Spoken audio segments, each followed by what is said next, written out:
Hi, it's Philip Nelson here backstage at the 140 Characters Conference with Jeff Jarvis. Jeff, thanks for being with us. Thank you. So, a lot of people may know you as the guy behind Dell Hell.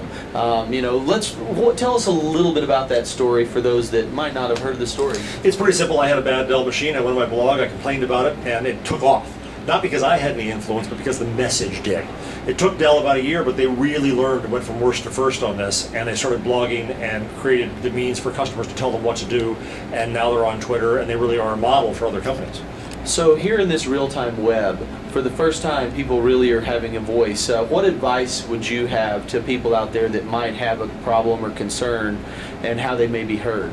Well, I think the first step now is to go to Twitter, and I hope it's a reasonable complaint, but when you go to Twitter and say, I need help, I've tried, go ahead and try the normal mode, and when it doesn't work, when you're not crying wolf, go to Twitter and say, help me. And it might be a fellow customer who helps you.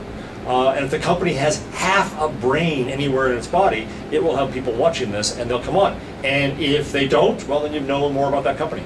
They don't necessarily care. So as a blogger, you know, you've had an impact on Dell's customer service.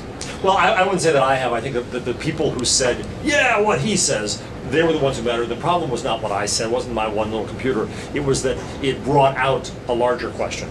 So as a journalism professor, how do you see this real-time social web affecting just the art of journalism and the business? I think that we saw journalism as a product because we had to put out a paper once a day or a show once a day. It's not.